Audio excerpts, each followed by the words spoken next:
Now, welcome student. Today we are going to see the methods for the determination of order of reaction. We studied about first order reaction, second order reaction, zero order reaction, their characteristics. But we have to see how this order of reaction can be determined. Now, first method is integration method, or this is called as heat and trial method. This method is quite simple method. In this method, the reaction is carried out actually with known initial concentration. Any reaction is carried out with known initial concentration. Let initial concentration of that reactant will be A. And let me assume the amount of reactant consumed will be X. Okay, consumed after time T. After time T will be X. Means at any instant you know the initial concentration, you know the amount of reactant consumed, and at any time T. If you know all these three, then you know the rate equation for first order reaction is K1 equals to 2.303 upon T log to the base 10 A upon A minus X, where A is initial concentration, A minus X is the concentration of reactant at time T. You know all these parameters at different time intervals. Calculate the different values of K1, K1 dash, K1 double dash. See these values for different time intervals for first order reaction. If all these values, calculated values at different time intervals are same, then the reaction is said to be first order. Now, if these values are different, then proceed for second order reaction. Same values, initial concentration, amount of reactant consumed, and after time T, you know the rate equation K2 is equals to 1 upon T X upon A into A minus X. This is the rate equation for second order reaction. Put these different values, okay, A, X and T, and calculate A minus X. Put and calculate the different values of rate constant at different time intervals. If these values are same, the reaction is said to be second order reaction. Okay, if not same, then go for next zero order, third order, and in this way. Means in this integration method is also called as heat and trial method, because we have initial value, we have amount of reactant consumed at time T. Okay, then we are going to put all this set of the observations in first order, zero order and second order, and going to see where the values of rate constant are same. If the values of rate constant are same for the first order, then reaction is first order. If not, then go see for second order. You know the rate equations for different order of reactions. In this way, this is heat and trial method.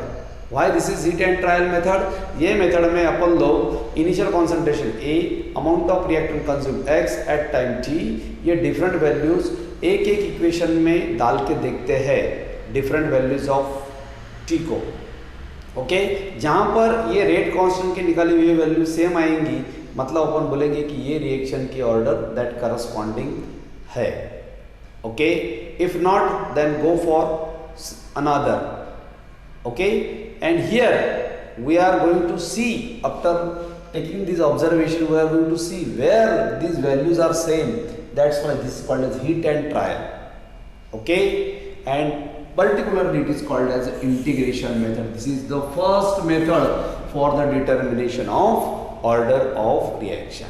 समझ में आया कितना easy है? कुछ नहीं करना, initial concentration, amount of reactant consume at different time intervals at time T calculate करना. ये तीनों चीज़ें पता हो गई. रेट इक्वेशन पता है, रेट इक्वेशन में डिफरेंट टाइम इंटरवल को ये वैल्यूज डाल के देखो, सब रेट इक्वेशन सेम आए तो रिएक्शन की ऑर्डर वो करस्पॉन्डिंग रेट इक्वेशन के हिसाब से first order, second order, third order. Okay, now this is first method. Now we have to see second method for the determination of order of reaction. Now second method is One-Top's differential method for the determination of order of reaction. Now in this method we have to use some derivational part. Now in this One-Top's differential method, we know that the rate of reaction, that is minus dC upon dt, is directly proportional to the concentration of the reactant at that time. Okay, raised to the power. Okay, here this power is nothing but a number of moles of that reactant, and here it is nothing but the order of reaction. Because you know, if we have reaction A gives product, for such a reaction, if initial concentration is A, at time t equals to 0, amount of product is 0. Okay, as this time increases, okay, it will be suppose t, amount of product form will be x, then concentration of reactant at time t will be A minus x. Here the rate of decrease of this concentration of this reactant, that is minus dC upon dt, is directly proportional to the concentration of the reactant at time t. Okay, this is nothing but the relationship between the decrease of concentration of the reactant and the concentration of the reactant at that time. That's why minus dC upon dt is directly proportional to the concentration of the reactant at time t raised to the power, or this is nothing but number of moles of the reacting substance on which the rate of reaction depend. Okay, now if suppose we further solve it, then it will be minus dC upon dt is equals to some constant into C raised to power n. It is simple mathematics. Now further we have to solve. Suppose any reaction is taken, particular reaction is taken. For that reaction, suppose the initial concentration or initially dC1 upon dt is the rate of reaction, since C1 is its concentration at that time. That's why this above rate equation becomes minus dC1 upon dt is equals to K1 into C raised to power C1 raised to power n. Okay, now before this we may solve this taking log on both sides. Suppose log of minus dC upon dt is equals to log of k into C raised to power n. Here since log of both side is taken, as here 2.303, 2.303 get cancelled. Now further if solve it, it will be log of k plus log of C raised to power n. If further log of k plus n into log of C, here log of minus dC upon dt. Okay, let me assume the initial concentration or this concentration of the reactant at time t is C1, then the rate, this above rate equation becomes log of minus dC1 upon dt is equals to log of k plus n into log of C1.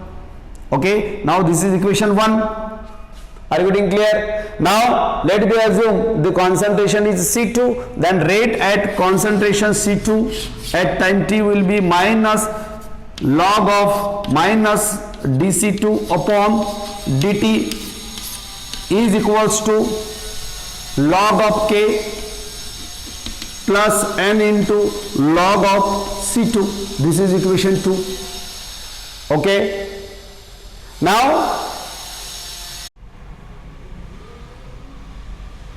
we have two equations, equation first and equation second. Now subtract 2 from 1, that's why 1 minus 2, that's why log of minus dC1 upon dt minus log of minus dC2 upon dt, that is equals to log k get cancelled, that's why log of n log C1 minus n log C2. Now from these two again n common, that's why n log of C1 minus log of C2. Now from this here n is common, that's why in order to calculate n equals to log of minus dC1 upon dt minus log of minus dC2 upon dt upon log of C1 minus log of C2. Now in this way,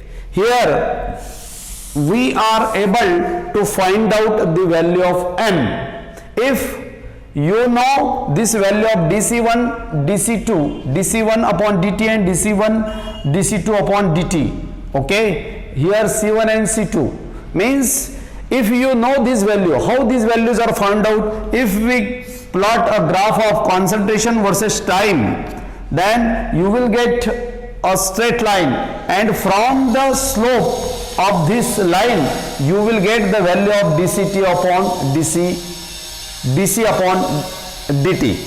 Means if you have to find out this dC upon dt, we have to plot a graph of time versus concentration, and from that graph you will get a slope, and this slope is nothing but value of this dC1 upon dt and dC2 upon dt.